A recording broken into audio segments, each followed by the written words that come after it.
That night, I understood that a dinner could either destroy an entire family or save it. My name is Shirley Miller. I am 62 years old, and this is the story I kept in my heart for a long time because it hurt too much to tell. But today I feel I must. Perhaps someone, somewhere, needs to hear that silence also has its moment, and that dignity is never lost if you carry it within. It all started one Sunday afternoon. My daughter-in-law, Gabriella, organized a family dinner at my own house. Yes, in the house where I lived with my son, Robert, since my husband passed away 5 years ago. Gabriella had been married to him for 3 years, and I had tried to be the perfect mother-in-law, the one who doesn't give opinions, the one who doesn't get in the way, the one who smiles even when something is breaking inside. That afternoon, she walked into the kitchen while I was chopping parsley for the rice. She wore a wine-coloured dress, high heels, and that look I knew well. The look that says, "This isn't your place, Shirley." She said to me with a cold smile, "I want tonight to be a special dinner. My parents are coming. My siblings are coming. It's important to me, so you'd better not worry about a thing. I'll take care of it." I nodded. I always nodded. I spent the afternoon in my room. I heard laughter, clinking glasses, soft music. No one called me. At 8 o'clock, when the smell of slow-cooked chili filled the whole house, I peeked out discreetly. The table was set with my embroidered tablecloths, my china plates, the candles I bought years ago for special occasions. But my chair was not there. Gabriella saw me from the dining room. She approached slowly like someone about to give an order to an employee. "Shirley, it's better if you have dinner in the kitchen. Today I only want my family at the table." I remained motionless, and then she said it louder, so everyone could hear. "Go eat in the kitchen, you messy old woman. I only want my family at the table." The silence was so heavy that I felt like the entire house had stopped. I didn't say anything. I just gripped the embroidered apron my mother gave me 40 years ago. The same one I used to make Robert's breakfast when he was a little boy. The same one that smelled like coffee and sweet cinnamon rolls on cold mornings. And I turned around. I walked toward the kitchen with my head held high. But in that moment, I heard the door open. Robert had arrived. Sometimes we trust too much in those we shouldn't. Have you also been disappointed by someone you loved? Tell me your story in the comments. I want to read it. Before I tell you what happened that night, I need you to understand what my life was like before Gabriella arrived. Because you don't appreciate peace until you lose it. Robert was born when I was 25 years old. His father, Henry, was a man of few words, but working hands. We had a simple life. We didn't have excess, but we never lacked anything. Every morning, I got up at 5 to prepare the cinnamon coffee, the kind Henry liked to drink hot while he read the newspaper on the porch. Robert would wake up to that smell. He said it was the smell of home. I remember when Robert was 7 years old and helped me make buttermilk biscuits. He put on my apron, that same one I still use, and his little hands would be covered in dough. He would laugh. I would laugh. Henry would watch us from the doorway and smile without saying anything. Those moments didn't need words. When Robert turned 18, Henry died of a heart attack. It was a Tuesday afternoon. We were planting basil in the garden. He put his hand to his chest, looked at me, and was gone. Just like that. Just that cruel. Robert hugged me that night and told me, "Mum, I'll take care of things. You're not alone." And he kept his word. He worked double shifts at the factory, studied at night, and graduated as an engineer. I never lacked anything. He never let me feel like I was a burden. On Sundays, we had breakfast together. He would tell me about his projects, his dreams. I would serve his coffee the way he liked it, with little sugar and lots of love. The house smelled clean, like chicken soup on Fridays, like freshly ironed clothes. In the afternoons, I watered the plants while listening to the radio. My neighbour, Mary Lou, would come over for tea. We talked about everything and nothing. Life was simple. Life was good. Then Robert met Gabriella. He came home one Saturday with that silly grin men get when they fall in love. He introduced her to me in the living room. She wore a tight dress, strong perfume, and long nails painted red. She shook my hand without looking me in the eyes. "Nice to meet you, Shirley," she said with a smile that didn't reach her eyes. I made her coffee. She didn't touch it. Robert was so happy that he didn't see what I saw, that look that scanned my house as if calculating its worth, that way of sitting on Henry's armchair, as if it were already hers. But I kept silent, because a mother wants to see her son happy. And sometimes, out of love, you close your eyes to what you already know is coming. The following months were fast. Dating, wedding, honeymoon. Gabriella moved into my house. Robert told me it was temporary while they saved up to buy their own place. I accepted. He was my son. It was my duty. But from the very first day, something changed. The smell of cinnamon coffee was replaced by machine pods. My patio plants were moved because they were in the way. My radio was turned off because it made noise. And my place at the table. My place at the table began to feel smaller and smaller.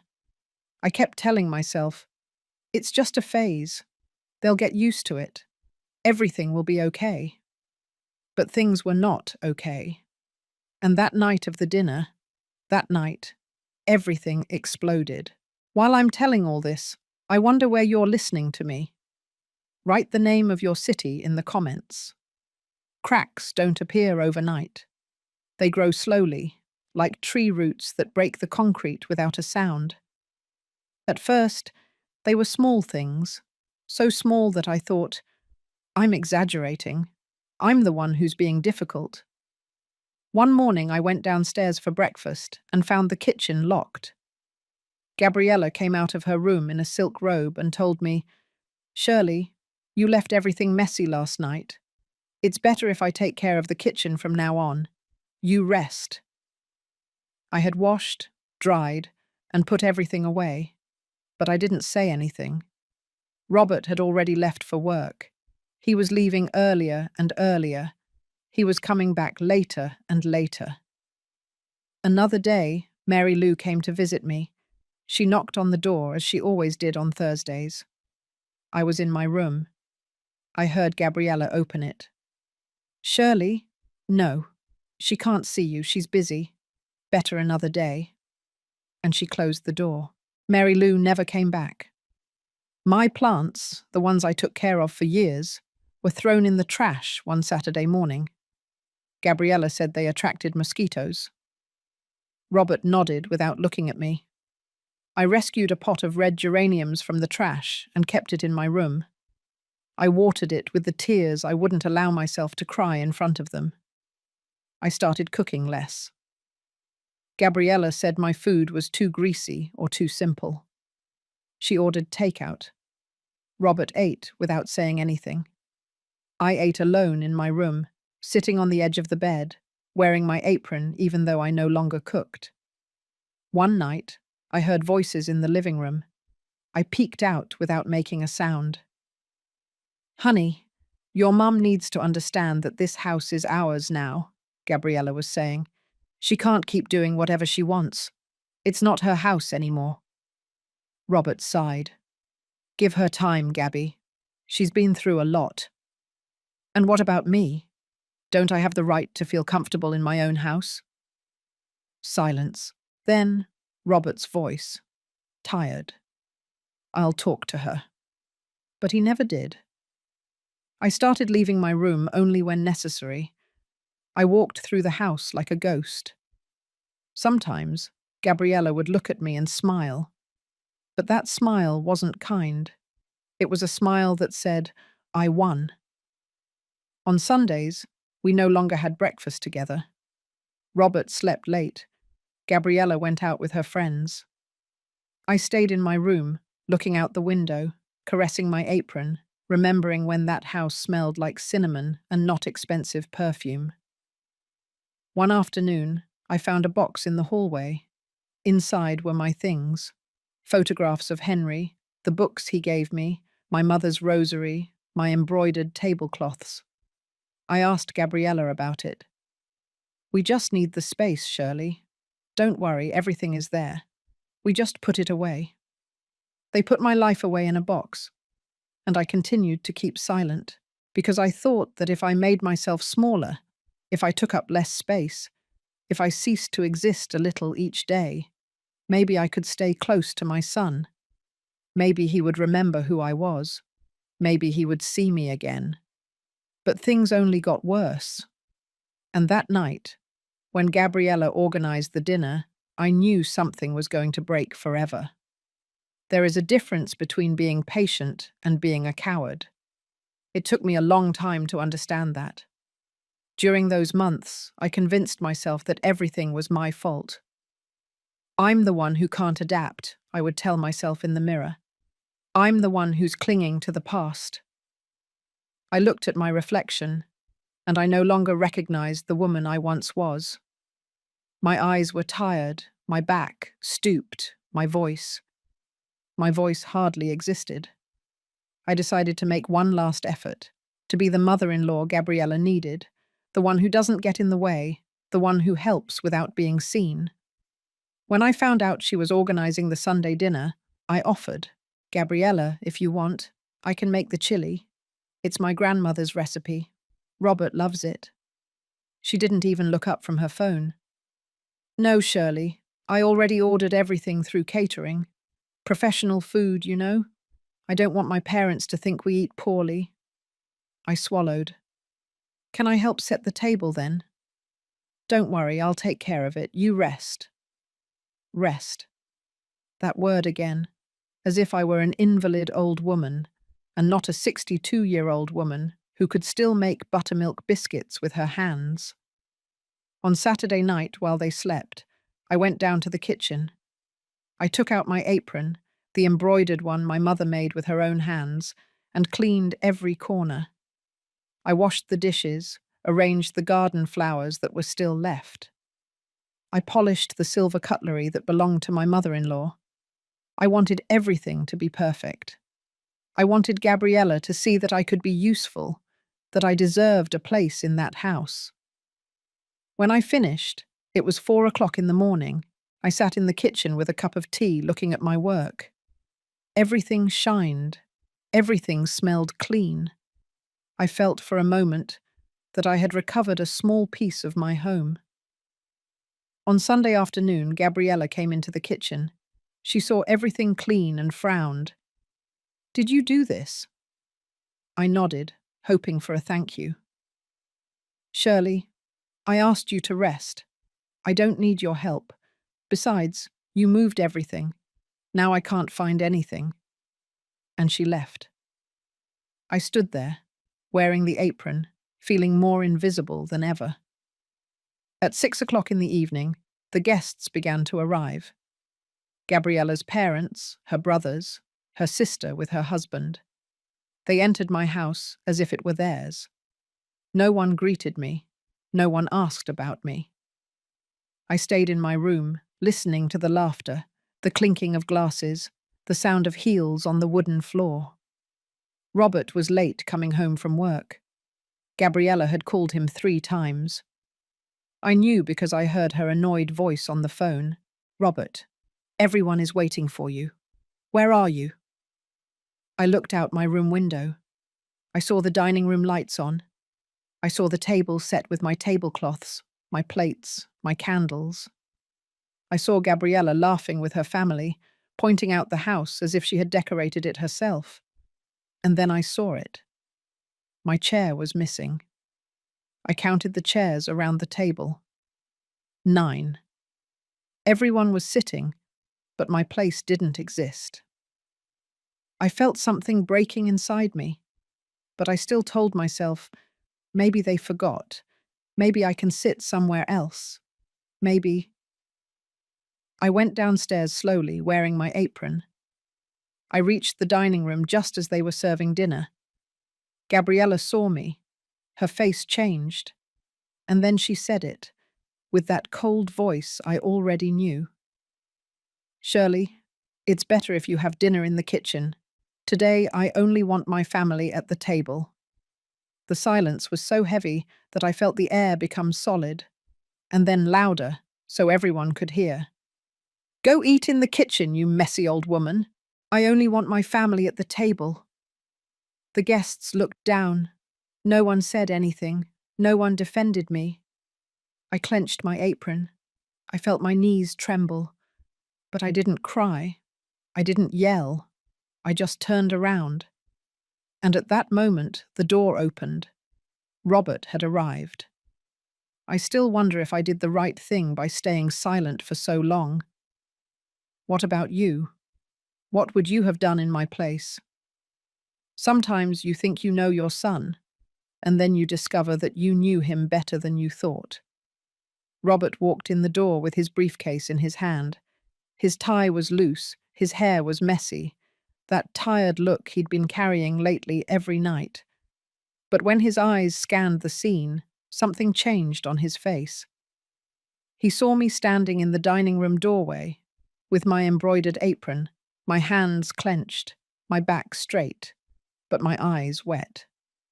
He saw Gabriella sitting at the head of the table, in the place where his father used to sit, with that tense smile on her lips. He saw the guests looking at their plates, uncomfortable, and he saw my chair, which was missing. He closed the door slowly. No one said anything. Gabriella got up quickly, smoothing her dress. "Honey, you finally made it. We were just starting dinner. Come, sit down. I saved your place." Robert didn't move. His eyes were still on me. "What happened here?" he asked in a calm voice. Too calm. "Nothing, honey. You know, your mum, she prefers to have dinner in the kitchen. She's more comfortable there, right, Shirley?" I didn't say anything, but I didn't nod either. Robert put his briefcase on the floor. He slowly took off his tie. He walked toward me. "Mum, what happened?" His voice was gentle, but there was something in his eyes I hadn't seen in months. Something that reminded me of the 7-year-old boy who defended the younger kids at school. Something that reminded me of his father. "Nothing, son. Don't worry. I already ate." I lied. "Mum," he repeated. "What happened?" Gabriella interrupted with a sharper voice. "Robert, don't make a scene. It's just dinner. Your mum understands that today we needed space for my family." "Your family?" Robert said, turning toward her. "Your family?" Gabriella laughed nervously. "Yes, honey. My parents, my siblings. It's a special dinner. Your mum understands." Robert looked at the table. He counted the chairs. Then he looked at Gabriella. "Where is my mum's chair?" "Honey, it wouldn't fit. There are too many people and—" "Where is my mum's chair?" he repeated louder. The silence grew heavy. One of Gabriella's brothers cleared his throat. Her mother adjusted her napkin, uncomfortable. Gabriella tried to laugh. "Robert, don't overreact. It's just dinner. We can talk about this later." "Gabby," Robert said, and his voice was ice. "Did you tell my mother to go eat in the kitchen?" The silence was deafening. I just thought that, yes or no." Gabriella swallowed. Her eyes shone with contained rage. "Yes, I told her. So what? This is my house too. I have the right to decide." Robert raised his hand, not to hit, just to ask for silence. And then he said something I will never forget. If she doesn't eat here, no one eats. Gabriella turned pale. What? You heard me. Robert walked toward the head of the table where Gabriella was sitting. He pulled the chair back firmly. Get up. Robert, you're exaggerating. Get up. Gabriella stood up, trembling with rage and humiliation. Her parents were looking at the floor. Her siblings didn't dare to move. Robert took the chair and brought it to where I was standing. He placed it in front of me. Sit down, Mum. Son, it's not necessary. Sit down. I sat down. My hands were shaking on my apron. Robert led me to the head of the table. He made me sit in the place of honor, the place that was always mine when his father was alive. And then he did something that broke my heart and healed it at the same time. He took a plate. He served rice, chili, cornbread. With his own hands, like when he was a little boy and I was teaching him to serve himself. He put it in front of me. Eat, Mom. This is your house. This has always been your house. Tears began to fall down my cheeks, but this time, they weren't tears of pain. Gabriella was standing, motionless, her fists clenched. And then I saw something I had never seen before. Her eyes filled with tears, tears of rage, of humiliation, of something I couldn't decipher. She ran toward the room. She slammed the door. The guests began to get up, murmuring excuses. It's late. We have to go. Thanks for dinner. No one looked at anyone. In 5 minutes, everyone was gone. Robert sat down next to me. He took my hand. Forgive me, Mom. I should have opened my eyes sooner. I couldn't speak. I just squeezed his hand. And there, at that table, in that house that had witnessed so much pain, we ate together, like before, like it always should have been. But I knew this wasn't over. While I'm telling all this, I wonder where you're listening to me. Write the name of your city in the comments. There are truths you don't want to see. And there are truths that when you finally see them, change everything. That night, after we ate, Robert washed the dishes. I tried to help him, but he told me, Mum, you rest. I'll take care of it. Rest. But this time the words sounded different, not like an order, but like affection. I sat in the living room, still wearing my apron, listening to the water running in the kitchen. The house was silent. Gabriella hadn't come out of the room. And I didn't know what to feel. On one hand, I felt profound relief. My son had defended me. My son had seen me. On the other hand, I felt fear. Fear of what would come next. Fear that this war was just beginning. Robert came out of the kitchen, drying his hands. He sat down next to me. Mum, I have to talk to you. I nodded. I didn't realize how bad of a time you were having. I don't know how I was so blind. Gabby told me that you preferred to be alone, that you didn't want to socialize much anymore, that it was just an age thing. And I believed her. His eyes were red. Forgive me. You have nothing to forgive, my son. You work hard.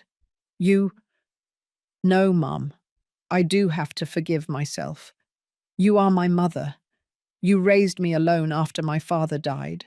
You worked cleaning houses so I could go to school. Do you think I don't remember? I remember everything. And I repaid you by letting you be humiliated in your own house. His voice broke. I put my hand over his. Robert, you love Gabriella. She is your wife. I understand. But you are my mother.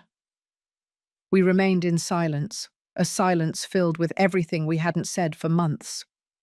Then we heard footsteps. Gabriella came out of the room. Her eyes were swollen, her makeup smeared. She looked at us from the hallway. Are you done with your drama? Robert stood up. Gabby, we need to talk. No, you've talked enough. You made a fool of me in front of my family. Do you know how embarrassed I was? How embarrassed you were? Robert raised his voice. And how embarrassed you made my mother feel? Gabriella laughed. But it wasn't a happy laugh. It was a bitter laugh, full of venom. Your mum. Always your mum. Do you know what the problem is, Robert? You married me, but you never stopped being a mama's boy. That has nothing to do with... It has everything to do with it, Gabriella yelled. I didn't marry you to live with your mother. I didn't marry you to be second best in this house. I didn't marry you to have a mother-in-law who watches me, who judges me, who does everything better than me. No one is judging you, Gabriella, I said softly. She looked at me with pure hatred. You're always there, with your apron and your victim face. Oh, I'm the poor little widow. Oh, nobody loves me. Oh, my son abandoned me. Do you think I don't see what you're doing? Everything you do is to make Robert feel sorry for you, to make him see me as the bad guy, so he'll continue to be your little boy. Gabby, that's enough, Robert said. No. You know what? I'm fed up. Fed up with living in this old house. Fed up with sleeping in the bed where your parents slept. Fed up with using your grandmother's dishes. Fed up that everything, absolutely everything here, smells like her. I felt as if I had been slapped. Gabriella continued, and the words came out like daggers. When we got married, you promised me we would have our own home, that we would build something new. But no, here we are, in her house, with her rules, with her ghost in every corner. This house is my mother's, Robert said. It always has been. Oh yeah? And who pays the electricity bill? Who pays the water bill? Who pays for the groceries? You, Robert. You pay for everything. So whose house is this, really? Robert turned pale. I stood up slowly.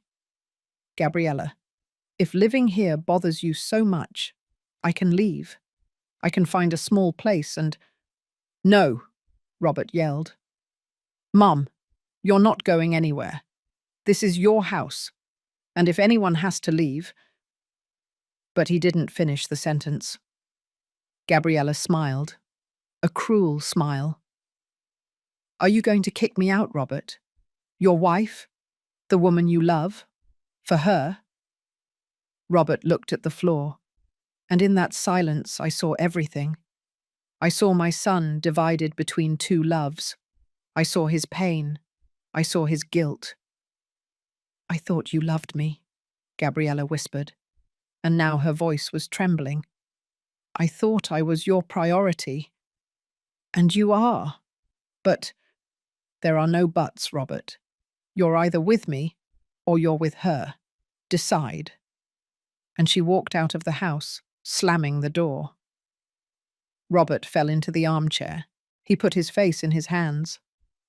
I stood, gripping my apron, feeling that I had just seen something I shouldn't have seen, something that broke me inside. Because I understood something in that moment, something that changed everything.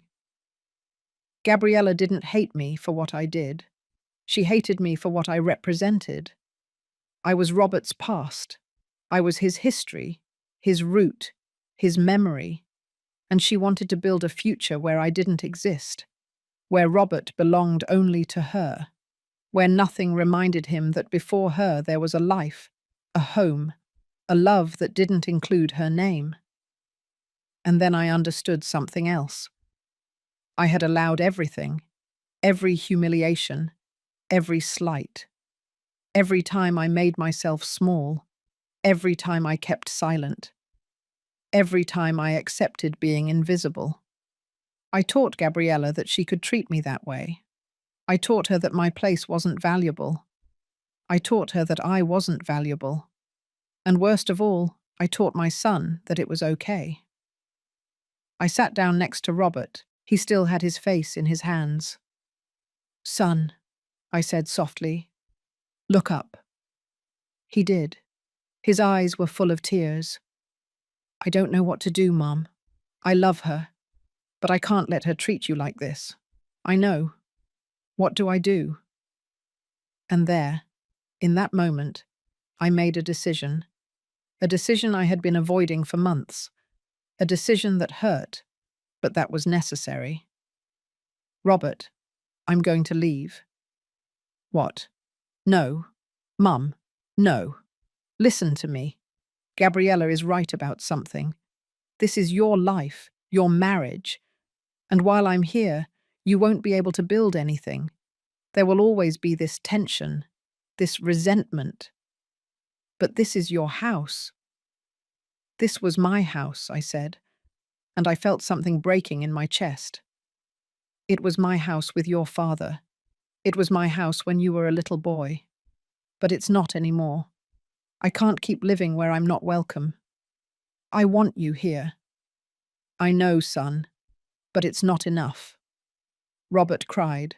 My strong son, my engineer, my 33-year-old man cried like a child. And I cried too, but in silence. Because some tears are so deep that they make no sound. That night I stayed awake until dawn. I looked at my room, the walls I knew by heart. The window from where I watched Robert grow up. The bed where Henry held me for the last time before he died. The pot of red geraniums I rescued from the trash. And my apron. My embroidered apron hanging on the back of the chair. I took it in my hands. I ran my fingers over the embroidery my mother did.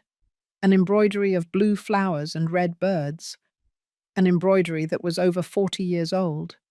An embroidery that had survived everything. And I understood. I was not that apron. The apron was just fabric, threads, memories. But I was more than that. I was Shirley Miller, 62 years old, a widow, a mother, a woman, and I was still alive. I still had a voice. I still had dignity. And I wasn't going to keep begging for a place at any table. The next day, Gabriella returned. She walked in without saying hello. She went straight to the room with Robert. I heard low voices, then silence. Then Robert came out, looked at me, and left the house without saying anything. Gabriella stayed. She poured herself coffee. She sat in the living room. She looked at me. Have you decided if you're leaving yet? I looked her in the eyes. Yes, I'm leaving. She smiled, a smile of victory. Good, it's for the best. But I did not look away. And in my silence, there was something she didn't expect. Peace. Because I wasn't leaving defeated. I was leaving with my head held high. I was leaving because I decided. Not because she kicked me out. Because I chose my dignity over the crumbs of affection they threw at me. And in that moment, something changed. I changed. And Gabriella still didn't know that life has a way of collecting debts, that the universe has a memory, and that no one, absolutely no one, gets away with it forever. There is a difference between leaving and being expelled. I learned that difference in the days that followed. The morning after my decision, I woke up early. The house was still sleeping. I put on my apron, as I had done for 40 years, and went down to the kitchen. I made cinnamon coffee. Not because anyone asked me to. I did it for me. Because that smell of cinnamon, that steam that filled the kitchen, that ritual, was mine, and no one could take it away from me. I sat at the small kitchen table, the one that had always been my corner, and drank my coffee slowly. I looked out the window. The sun was just beginning to rise. The patio that was once full of plants was now just concrete and neglect. But even so, something green was peeking out between the cracks. Wild mint, surviving where no one cared for it. Like me, I thought. Gabriella came down an hour later. She saw me in the kitchen and frowned. "What are you doing up so early?" "Drinking my coffee." "Did you make that smell again?" "I've told you 1,000 times I don't like it. It gives me a headache." I took another sip. "It's the last time." She went silent. Then she smiled. "Do you have a moving date yet? This week? Where are you going?" "That's none of your business." Her smile faded. She wasn't used to me answering her like that. "With that attitude, Shirley, I understand why no one wants you around." I stood up slowly. I looked her in the eyes. "Gabriella, for these 3 years, I made myself small so you could feel big. I kept silent so you could speak. I disappeared so you could shine. But that's over. I'm leaving, but not because you kicked me out. I'm leaving because I decided to. I'm leaving because I deserve a place where my presence isn't an inconvenience. And someday, hopefully it won't be too late, you'll understand that people aren't furniture that you corner when you don't like them anymore." Gabriella turned pale. "Are you threatening me?" "No, I'm just seeing you, really seeing you, and what I see is a woman who believes that love is won by destroying others. But love doesn't work like that, girl. Love isn't a territory you conquer. It's a garden you tend. And you only know how to pull things out." I walked out of the kitchen. Gabriella remained motionless. For the first time in 3 years, I had spoken, and my voice didn't tremble. The next few days were strange. Robert was hardly home. He left early, came back late, avoided my gaze. I knew he was suffering. I knew my decision was tearing him apart. But I also knew it was necessary. I started packing my things. I didn't have much. An entire life fit into 3 cardboard boxes. Clothes, some photographs, my mother's rosary, the books Henry gave me, and my apron. I folded that one carefully and placed it on top, as if it were the most valuable thing. One afternoon, while putting away my things, I found an old letter at the bottom of a drawer. It was from Henry. He wrote it to me when Robert was 5 years old, and I was sick with pneumonia. The shaky handwriting said, "Shirley, my love, I don't know how to write pretty things, but I want you to know that you are the strongest woman I know. If anything happens to me, take care of our son, and take care of yourself, because you are worth more than you think. You always have been. Henry." I cried. I cried like I hadn't cried in years. I cried for Henry, for Robert, for me. I cried for everything I had lost and for everything I was letting go of. But when I finished crying, I wiped my tears, put the letter away, and continued packing. On Wednesday night, Robert knocked on my bedroom door. "Mum, can I come in?" "Of course, son." He walked in slowly. He saw the boxes, his eyes filled with tears. "I don't want you to go.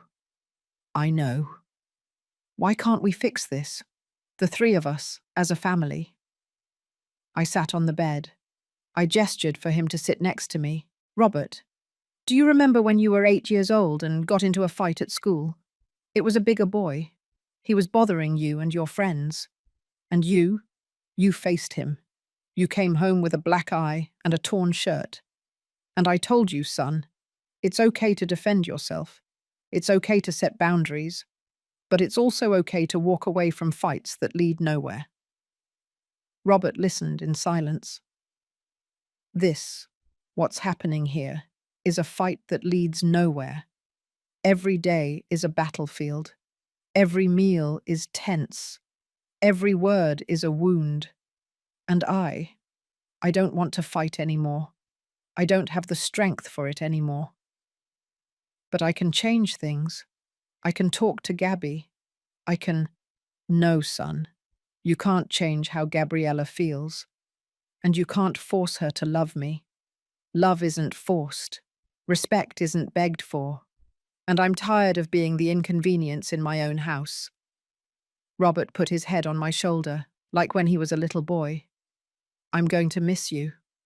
And I you every day of my life. We stayed like that, hugging, in silence. A silence that said everything we couldn't put into words. Where are you going to go? He finally asked. Mary Lou offered for me to stay with her temporarily. Her house is big. She lives alone since her husband passed away. I'm going to look for work, maybe taking care of children or helping out at someone's house. Don't worry about me. I can take care of myself. Let me help you with money, please. Robert, please. Mum, it's the least I can do. I nodded, because I knew he needed to feel like he could help, that he could do something. But on one condition, I said. I don't want Gabriella to know where I'm going.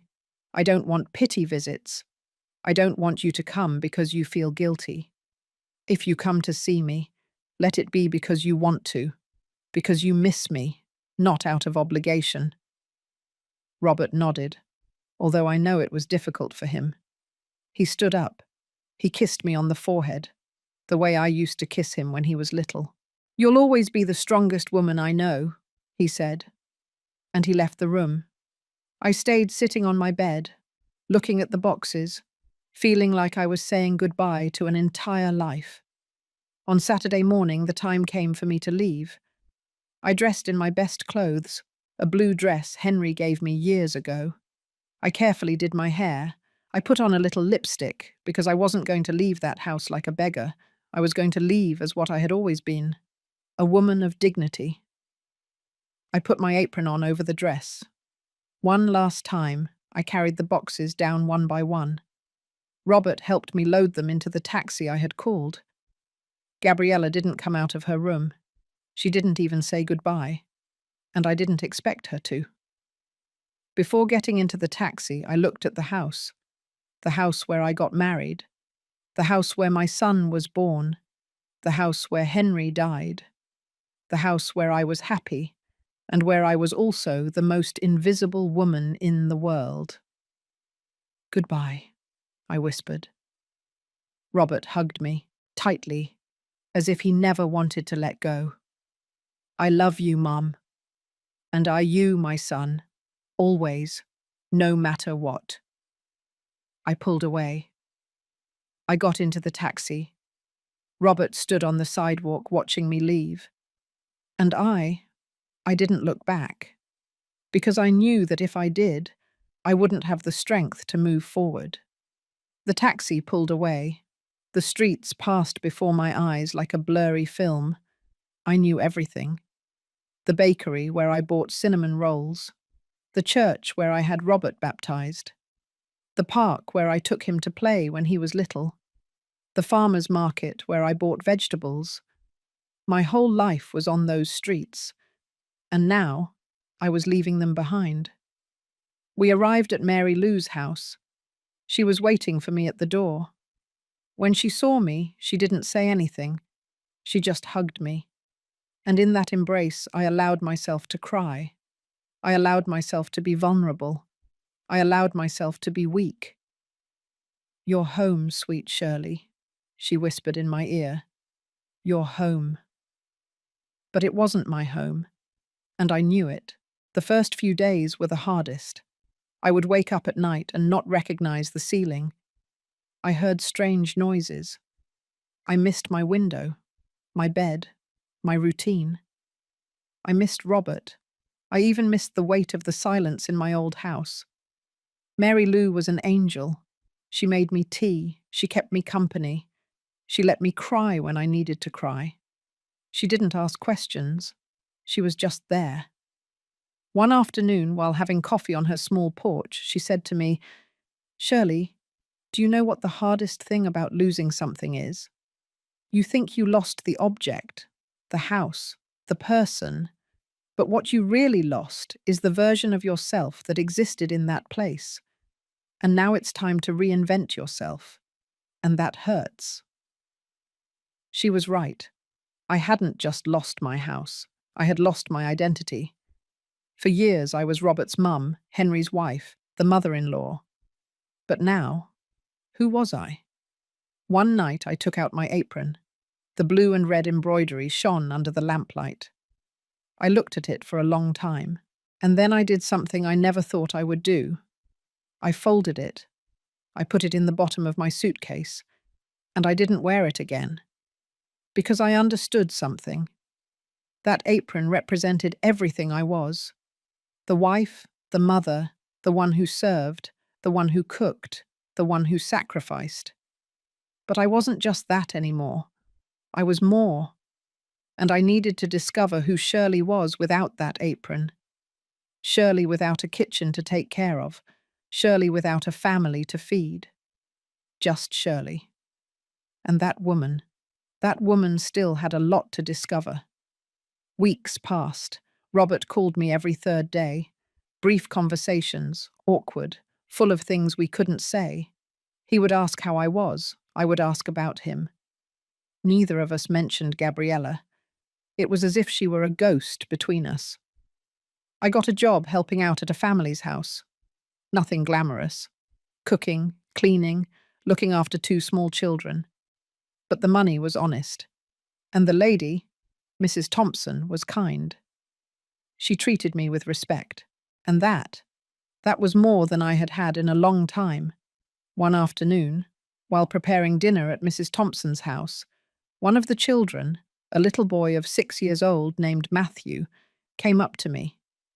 "Shirley," he said, "do you have grandchildren?" The question took me by surprise. "No, honey. Why?" Because life is sometimes complicated." He thought for a moment. "My grandma lives far away," he said. "But when she comes, she makes the best hot chocolate in the world. Do you know how to make hot chocolate?" I smiled. "Yes, I know how to make hot chocolate. Will you teach me?" And there, in that kitchen that wasn't mine, with that boy who wasn't my grandson, I started teaching him to make hot chocolate. I taught him to stir the spoon in circles, to taste it, to see if it needed more sugar, to blow on it so he wouldn't burn himself. And while I was doing it, I felt something strange. I felt that I was healing, because I realized that my worth wasn't in being Robert's mother. My worth wasn't in living in that house. My worth wasn't in being accepted by Gabriella. My worth was in what I could give, in my patience, in my wisdom, in my capacity to love, even when I had been hurt. That night, Mrs. Thompson paid me and gave me a hug. "Shirley, I don't know what I would do without you. The children adore you, and I do too." I left that house feeling light, as if I had dropped a weight I had been carrying for years. I walked through the streets back to Mary Lou's house. The fresh air caressed my face. The sun was setting, painting the sky orange and pink. And I thought about Gabriella. I thought about her victory.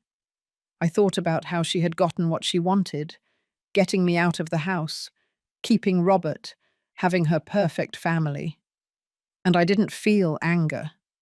I felt pity, because life has a peculiar way of teaching, and the hardest lessons are for those who believe they can build their happiness on the pain of others. I had lost my house. I had lost my place next to my son. I had lost apparently everything. But in reality, I had gained something much more valuable. I had gained my dignity. I had gained my voice. I had gained the ability to look at myself in the mirror and recognize myself. And no one, absolutely no one, could take that away from me. Life still had reserved for me to see that outstanding accounts are always settled, and that the universe has a memory. But that would come later. I still wonder if I did the right thing. And you? What would you have done in my place? There are moments in life when everything becomes clear, like when muddy water settles, and you can finally see the bottom. 3 months passed since I left the house. 3 months in which I learned something fundamental. Peace is not the absence of problems. Peace is the absence of internal war. I no longer fought with myself. I no longer woke up wondering what I did wrong, why I wasn't enough, how I could have avoided everything that happened. I simply existed, and that was enough. My routine was simple. I got up early, went to Mrs. Thompson's house, took care of Matthew and his sister Sophia, cooked, cleaned, and returned to Mary Lou's house. In the afternoons, we sat on the porch to have coffee and talk about life. Sometimes we didn't talk about anything. We were just there, two older women who had survived so much, enjoying the comfortable silence. Robert continued to call me. At first every third day, then every week, then every 2 weeks. And I understood that's how things were. Life went on. He had his marriage, his job, his world, and I had mine. In our calls, he never mentioned Gabriella, and I never asked. I had decided something important. I wasn't going to be the problem in his marriage. I wasn't going to be the bitter mother-in-law who speaks badly of the daughter-in-law. I wasn't going to be the reason for their fights. Whether their marriage worked out or not, that was their story, not mine anymore. One October afternoon, Robert called me with a strange voice. "Mom, can I come see you?" "Of course, son." "When? Is now okay?" Something in his voice. When I saw him get out of the car, I noticed he had lost weight. He had deep, dark circles under his eyes. His clothes, always impeccable, were wrinkled. He hugged me, tightly, as if he were clinging to a lifeline. "What happened, Robert?" We sat on Mary Lou's porch. She, with her older woman's wisdom, left us alone. Robert took a while to speak. He looked at his hands, nervous. "Mum, I think I made a mistake." I didn't say anything. I just waited. "Gabriella, she's not the woman I thought she was. Or maybe she is, and I didn't want to see it." "What happened?" "After you left, I thought everything was going to be fine, that we were finally going to be happy, that we were going to build our life together, without tension, without problems. But," his voice broke, "everything got worse. Now I'm the problem. I don't earn enough money. I don't pay enough attention. I'm not romantic. I'm not this. I'm not that. Every day is a complaint. Every night is a fight. I'm sorry, son. The worst thing is that now I understand everything she did to you, everything she said to you. And I'm ashamed. I'm ashamed that it took me so long to see it. I'm ashamed I left you alone." Tears ran down his face. "Robert," I said softly, "look at me." He looked up. "You are not responsible for what Gabriella did, but you are responsible for what you do now. Do you understand?" He nodded. "What should I do?" And there, in that moment, I had to make a decision. I could tell him what he wanted to hear. "Leave her. Come back to me. She doesn't deserve you." I could feed his pain, his confusion, his guilt. Or I could do what a mother truly does, help him find his own answer. "Robert, I can't tell you what to do with your marriage. That's your decision. The only thing I can tell you is this. Don't stay anywhere you have to make yourself small so someone else can feel big. Don't accept crumbs of love when you deserve the whole feast. And don't confuse love with the fear of being alone." "Do you think she loves me?" "I think Gabriella loves the idea of what you represent. Security, status, a house. But loving a person, that's different. That involves respect, admiration, care. It involves wanting to see the other person grow, not clipping their wings." Robert remained silent for a long time. "Mum, do you forgive me?" "For what?" "For not defending you. for letting her treat you like that, for letting you go. I put my hand on his. Robert, there's nothing to forgive. You are my son. I love you, and I know you did the best you could with the information you had at the time. We all make mistakes. The important thing is not to avoid making them. The important thing is to learn from them. Did you learn anything from all this? I smiled. I learned that my worth doesn't depend on whether someone wants me at their table. I learned that I can survive without the house I loved so much. I learned that at 62 years old, I can still reinvent myself. And I learned that true love isn't begged for. It's given freely, or it's not love. Robert hugged me again. I miss you, Mum. And I you. But I'm okay. Really, I'm okay. He stayed a little longer. We had coffee. I told him about Matthew and Sophia, about my job, about Mary Lou. He told me about his work, about his projects. We didn't mention Gabriella. When he left, I watched him walk away down the street. And I felt something strange. I didn't feel pity. I didn't feel anger. I didn't feel guilt. I felt hope. Hope that my son would find his way. Hope that he would learn what he needed to learn. Hope that someday he would be free. That night, I took my apron out from the bottom of my suitcase. I spread it out on the bed. I ran my fingers over my mother's embroidery, the blue flowers, the red birds, the threads that had survived so many years, so many washes, so much life. And I realized something. That apron no longer hurt me. It no longer represented everything I lost. Now it represented everything I survived. My mother embroidered it when she was young. She used it to cook for my father, for my siblings, for me. Then I used it to cook for Henry, for Robert, for all the family Sundays, for all the holiday dinners. And now that apron was resting, like me, like my need to serve in order to be loved, like my need to cook to be valued. I didn't throw it away. I was never going to throw it away. But I wasn't going to wear it again either. I put it away carefully. I wrapped it in tissue paper. I put it in a box along with Henry's photographs, the letter he wrote me, my mother's rosary. They were memories, beautiful memories. But they were no longer my identity.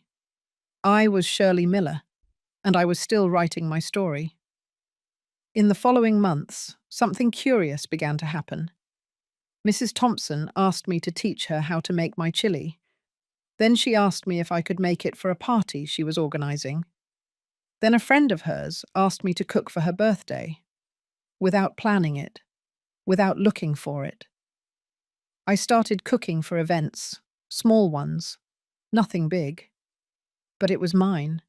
It was my decision, my time, my creativity. And for the first time in a long time, cooking didn't feel like an obligation.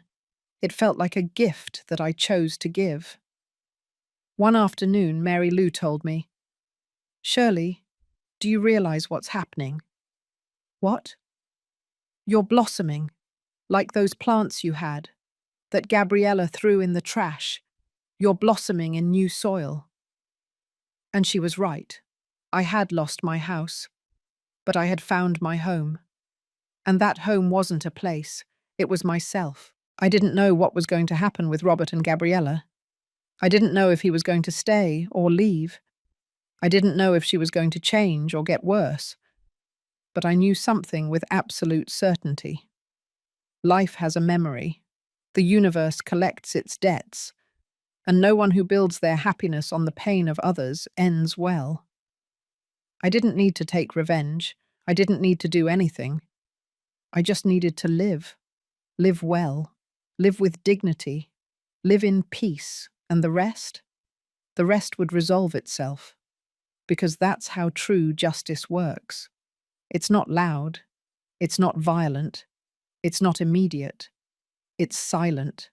It's patient, it's inevitable, and I could wait. Life doesn't need our help to do justice. It just needs time. 6 more months passed, almost a year since I left that house.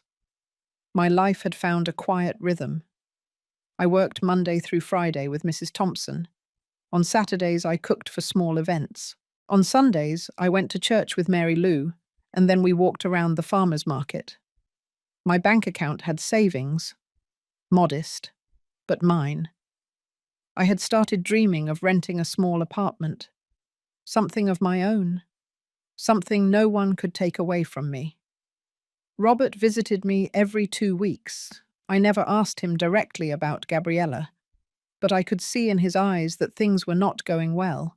He was thinner, quieter, more subdued. Until one day in March, he knocked on my door at 10 o'clock at night.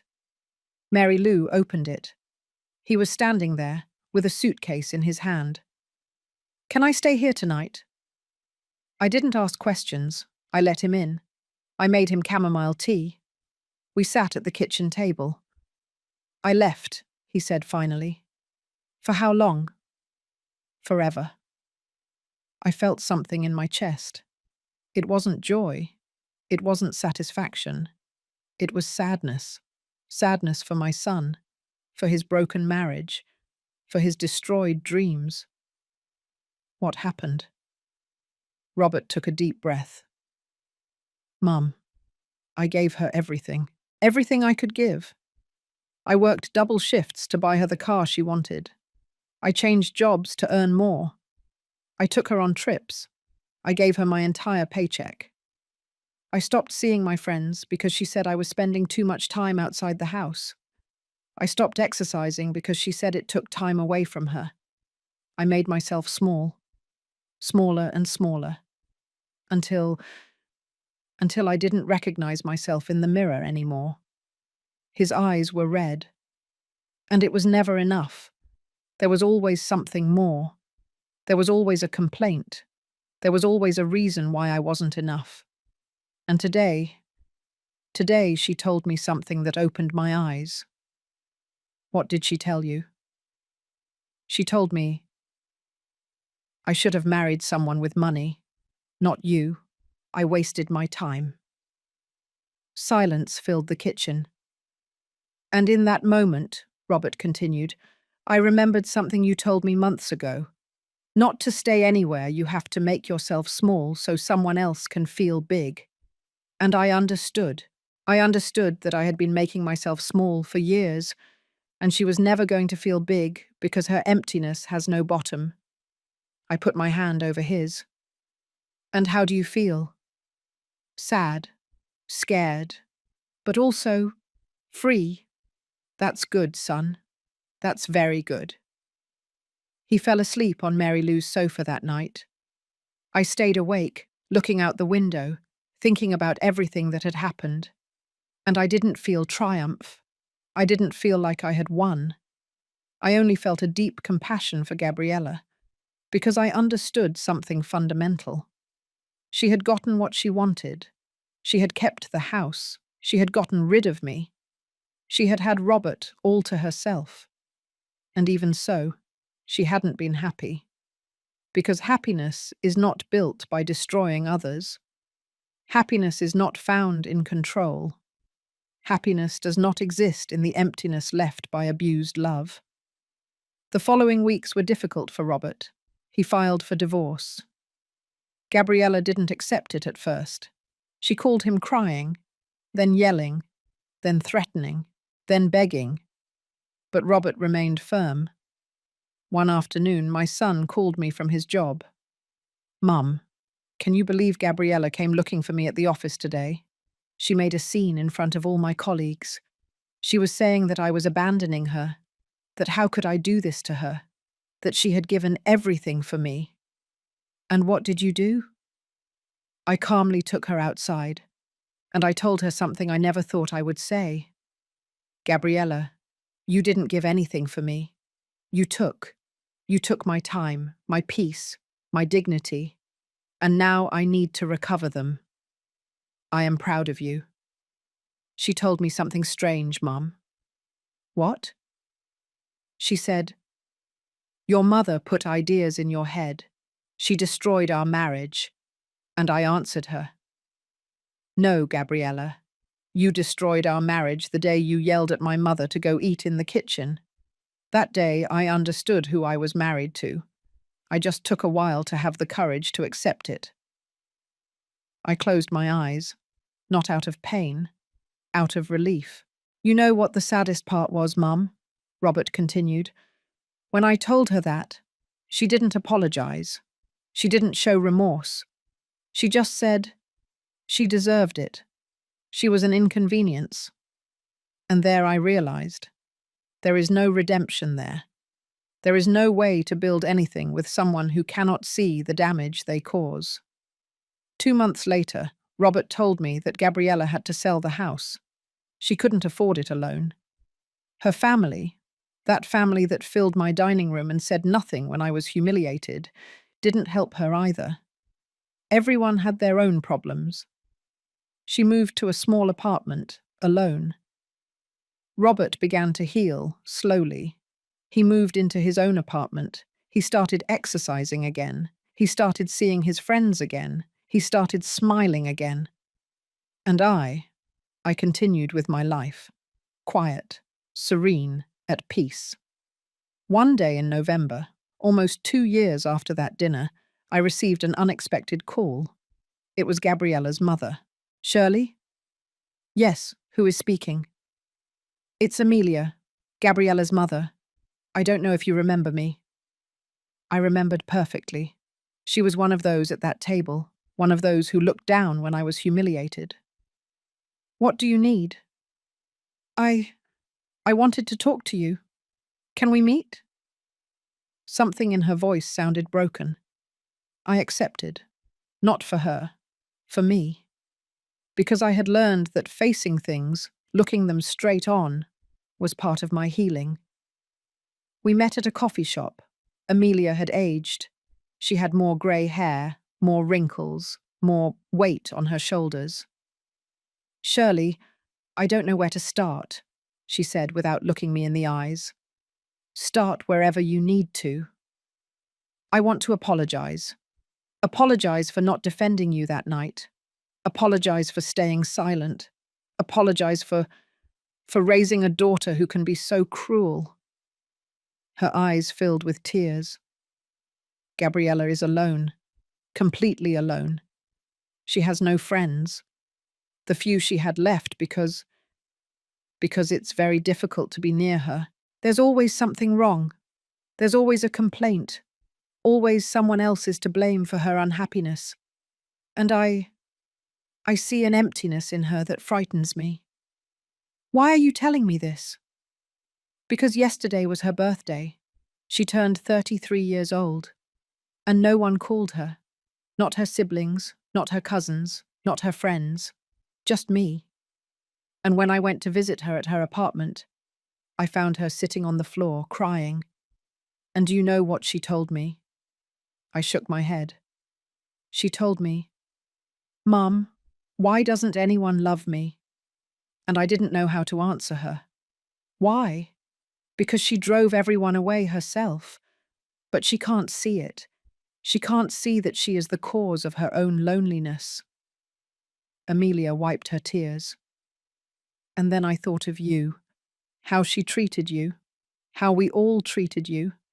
And I felt shame, deep shame, because you were a good woman, a good mother-in-law, and we didn't defend you. We let you go, and now I see the consequences. Does Gabriella know you're here? No. She still believes that you are the problem, that you took Robert from her, that you… She sighed. It's no use. She's never going to understand. We remained silent. Amelia, I said finally, I accept your apology, but not because I need to accept it to heal. I already healed. I accept your apology because I see that you need it to be able to move on. She nodded, crying. Can I give you some advice? I continued. Please. You cannot save someone who does not want to save herself. Gabriella has to hit rock bottom. She has to face the consequences of her decisions. And only when she's there, alone with her own truth, can she decide if she wants to change or not. But that's not your responsibility. You already did your job as a mother. Now it's her turn to do her job as an adult. Amelia took my hand. Thank you. Really, thank you. She left. And I remained sitting in that coffee shop, drinking my coffee, looking out the window. And I thought about Gabriella, alone in her apartment, without the house she wanted so much, without the husband she tried to mold, without friends, without family to support her. And I didn't feel joy. I didn't feel satisfaction. I felt sadness, because she had wanted to have everything so badly that she ended up with nothing. She once yelled at me, "Messy old woman," in front of everyone. She once told me I wasn't her family. She once made me feel worthless. And now, years later, she was experiencing that same emptiness, that same loneliness, that same rejection. Life always collects its debts, but it's not sweet, it's not triumphant, it's simply inevitable. And I, who had lost so much, had gained the most important thing, my dignity, my peace, and the certainty that true love is never built on the pain of others. Today, as I tell you this story, 3 years have passed since that dinner night. 3 years since my life changed forever. I'm sitting in my small apartment. Yes, I finally managed to rent one. It's modest, 1 bedroom, a kitchen, a bathroom, but it's mine. The walls are painted a soft yellow that I chose. The window curtain has embroidered flowers that I made on nights when I couldn't sleep. And on the main wall hangs a photograph of Henry and Robert when my son was 5 years old, both smiling, both happy. Beside me, on the table, is my apron. That apron embroidered by my mother over 40 years ago. I took it out a few days ago, not to use it, just to look at it, to remember. That apron saw my complete story. It saw young Shirley, newly married, learning to make buttermilk biscuits. It saw Shirley the mother, sleeplessly preparing bottles. It saw Shirley the widow, crying while preparing coffee for 1 instead of 2. It saw Shirley the humiliated, clutching it with trembling hands while being yelled at to go eat in the kitchen. And now that apron rests, like me, like my need to prove my worth to someone. My life is different now. Quiet, simple, but profoundly mine. I still work with Mrs. Thompson. Matthew is 9 years old now, Sophia 7. They call me Grandma Shirley, even though I'm not their grandmother. And when they say it, I feel a warmth in my chest that I didn't feel before, because before I looked for love in places where it didn't exist. Now I find it in unexpected places, in a child's smile, in Mary Lou's hug, in the grocery store clerk's "good morning." My small home-cooked food business grew. I no longer just cook for events. Now I sell food by order 3 times a week. Tamales on Mondays, slow-cooked chili on Thursdays, pulled pork on Saturdays. I don't earn a lot, but I earn enough. And most importantly, I earn dignity. Every dollar that goes into my account is mine. No one gave it to me. No one gave it to me out of pity. I earned it. Sometimes, when I'm cooking in my own kitchen, with my music, on my own time, without rushing, without fear, without having to ask permission, I cry. But they are different tears. They are tears of gratitude, because I lost so much to gain this, and it was worth it. Robert and I see each other every week. He is still healing. He no longer has those deep, dark circles. He no longer walks hunched over. He no longer apologizes for existing. He tells me about his life, his work, a girl he met a few months ago. "We're just friends, Mum," he tells me with that shy smile. But I see in his eyes something I hadn't seen in years. Hope. You know what I learned from all this, Mum? He told me last Sunday as we ate together in my apartment. What did you learn? I learned that love shouldn't hurt, that peace is not boring. It's necessary. That being alone is better than being accompanied by someone who makes you feel alone. And I learned that you are the bravest woman I know. I'm not brave, son. I just survived. No, Mum. Surviving is staying alive. You did more than that. You reinvented yourself. At 60 years old, you started over. Do you know how many people can do that? Very few. His words filled me with something I couldn't describe. It wasn't pride. It was recognition. The recognition that my pain had purpose, that my fall made sense, that my rise meant something. Sometimes I think about Gabriella, not with anger, not with resentment, just with a deep compassion. Robert tells me, because he still has contact with her family sometimes, that Gabriella is still alone. She changed jobs 3 times in 2 years, not because she was fired, but because there's always something she doesn't like. There's always an unfair boss, a troublesome coworker, a toxic environment. And I understand something I didn't understand before. Gabriella is not bad. Gabriella is broken, and she never learned to heal. She learned to blame. She learned to demand. She learned to take. But she never learned to give. She never learned that love is cultivated, not pulled out by the roots. Do I feel sorry for her? Yes. Do I wish things were different? Maybe. Do I regret leaving? No. Never. Because I understood something fundamental. You cannot save yourself by sacrificing yourself. You cannot find peace by giving up yourself.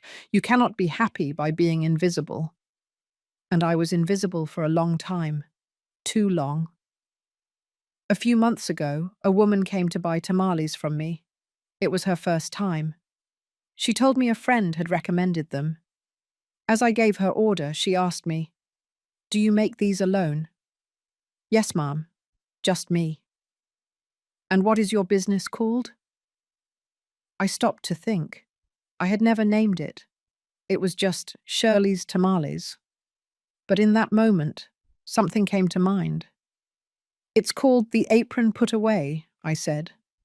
She smiled without understanding. But I understood.